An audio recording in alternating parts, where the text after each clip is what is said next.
Welcome back, everyone, to another episode of This Week in Comics. My name is Yule, and in Berkeley, California, let's get on with our top 5 comics sold this week.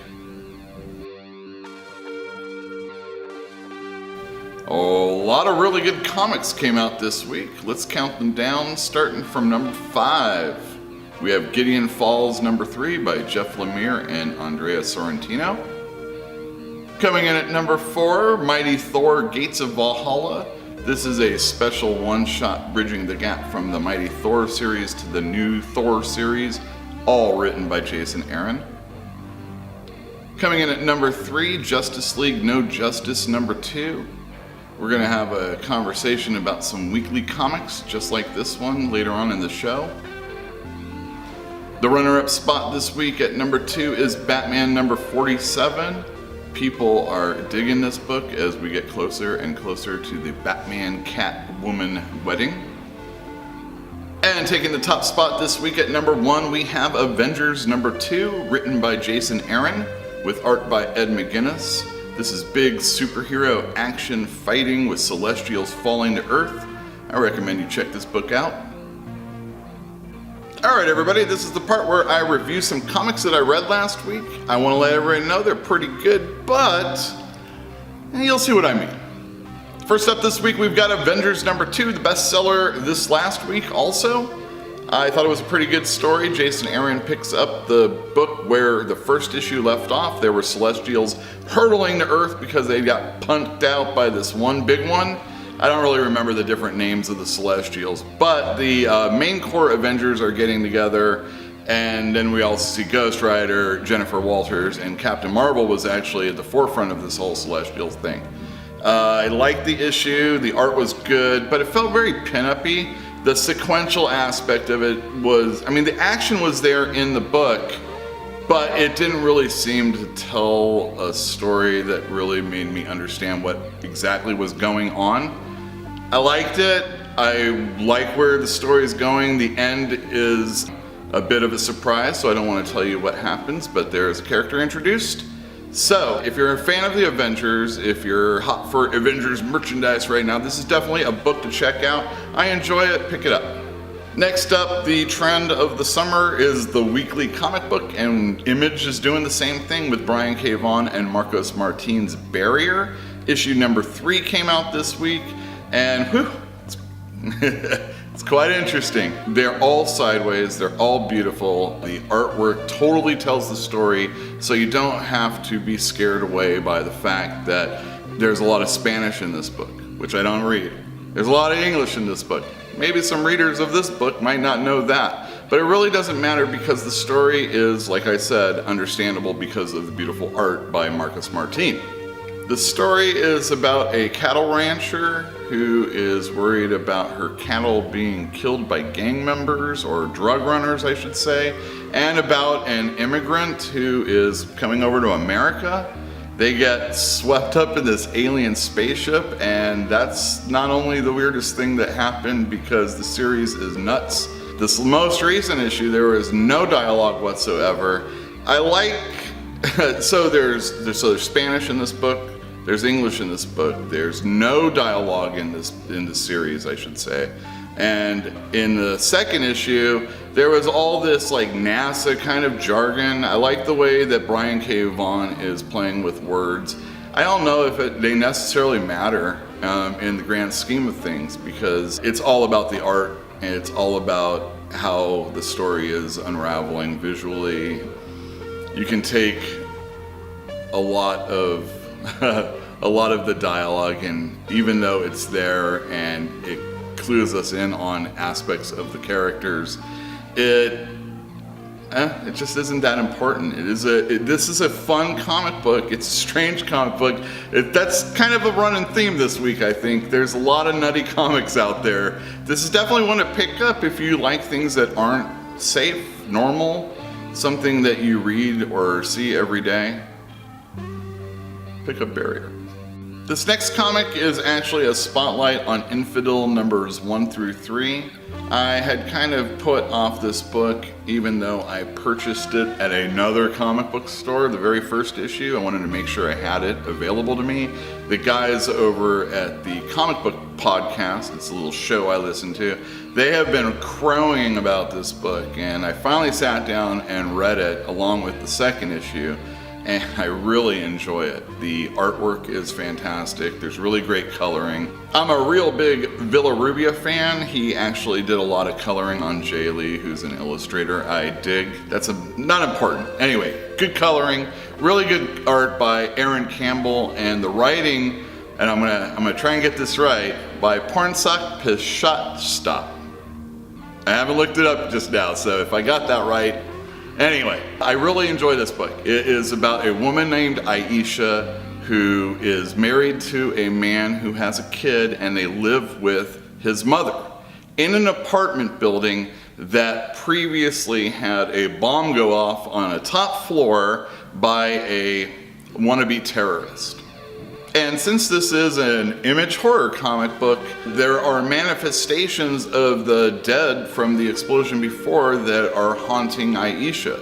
See, she's a Muslim woman, and since there was a terrorist, situation, I guess they're kind of targeting her because of that. Like, anyway, they're manipulating her body. There's definitely a scene later on in the second issue, I don't want to let you know too much about it, that occurs, and a lot of the problems that are going forward in the series are because of that.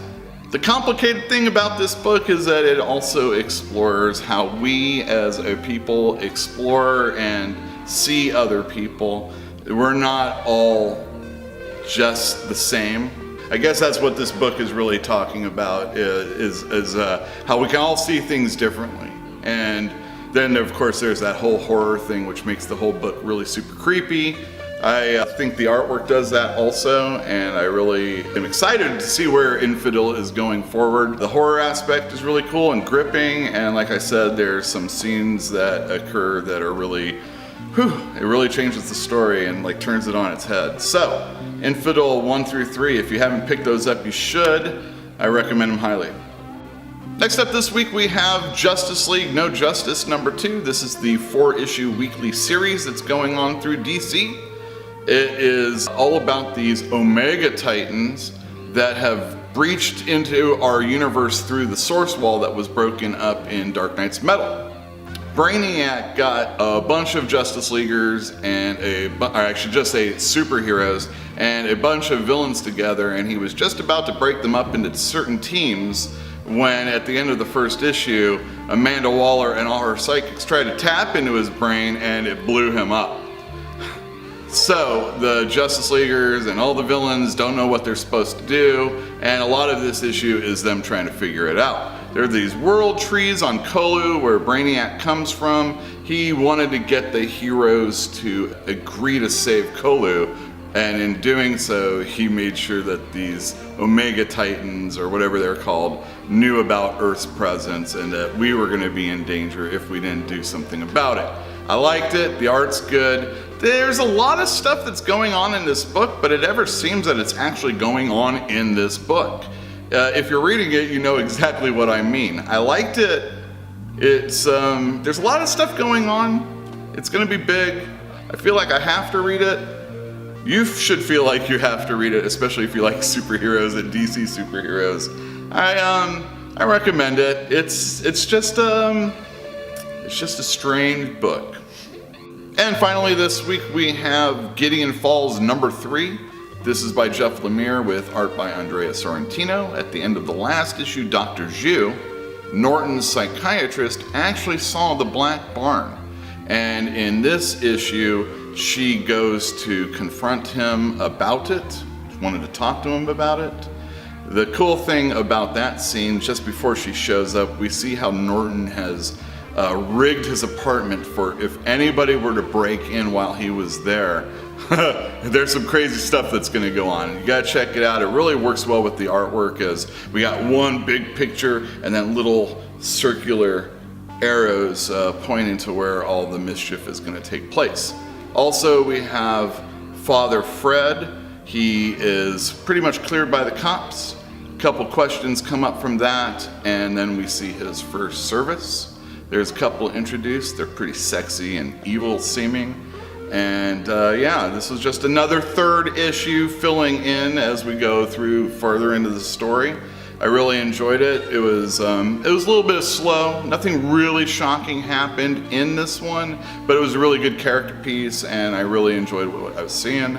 Gideon Falls number 3. It's definitely one to pick up. I love this series. You should definitely be picking it up. I know I say it a lot, but it's really true this time. There are a lot of comics coming out. Let's check out what I think you should be checking out. First up, we have Black Panther number 1. If you didn't know, there was a previous series. They are relaunching it because there is a different shift in story. It's still going to be written by Ta-Nehisi Coates, this time with art by Daniel Acuna. I enjoy his artwork quite a bit. I'm interested to see where this is going. I guess it's going to be like Wakanda in space or something. Check it out. If you don't have it on your subscription, you should make sure you do. It sells out quick. Next up, we have Doctor Strange number 390. This is the last issue of the series before they start up with a new number 1. It's written by Donny Cates with art by Nico Henrikron. This is going to be a wind down issue. It is going to be Doctor Strange kind of trying to explore his feelings with his co-worker, I guess. That's what at least the advertisement said. But Spider-Man's going to be involved, and the cover's pretty cool. I really like how they're kind of trying to hide from Spidey. I really enjoy when he and Doctor Strange are in the same issue together. It's always been one I've been a fan of, like back in the Marvel Team-Up days, or any time the Doctor comes into the Spider-Man comic book. It's one that my ears perk up. And I recommend you pick this one up because I think it's going to be funny, and Donny Cates is going to be able to really sink his teeth into the comedy aspect of this issue. It's one I'm looking forward to. I think you should pick it up. All right, next up we have Flash number 47. This is the beginning of the Flash War, which is going to pit Barry Allen versus Wally West. The Wally West that we used to know, you know, with red hair and stuff like that. It seems that the renegades of the 25th century have a problem with the fact that Iris Allen offed Eobard Thawne. Those of you that read this book or watch the TV series will at least have an idea of what's been going on. They're gonna go and hold her accountable for her actions, it seems. And it's going to cause a rift between Barry and Wally. This is like basically a summer event within the Flash universe. If you're a fan of the Flash, I am. You should be a fan of Joshua Williamson. He's an excellent writer. And Howard Porter has been doing some of the best work he's ever done in his life. Definitely within the last 5 years, he's been really, really solid. Flash War is one I'm looking forward to. You should pick this one up too. Next up, we have Iron Man number 600. This is the last issue of Brian Michael Bendis in Marvel, unless they got something hidden away that they're gonna dig up in 5 years. Or if he blows it so bad at DC that he comes running back to Marvel. But until that day, this is the last issue of him doing Iron Man. It's gonna have art by Stefan Caselli. I really like his work a lot. It is going to feature Tony Stark, Riri Williams, and Victor Von Doom, and what they're gonna be doing in the future. They also say in the advertisement that there's going to be 5 surprises. I think only 2 of them are going to be good. That's the over-under there. I think 2 are going to be good. This is also the last issue of Iron Man until they relaunch it with a new number 1 coming up real soon. If you're a fan of Brian Michael Bendis, or you just want to see what he's going to do, or you just want to say goodbye to him in the only way you're really able to, buy this book. And lastly, this week we have weeklies. All the companies seem to be doing weekly comics to get your money. Recently, Marvel just did No Surrender, which was a 16-part Avengers story.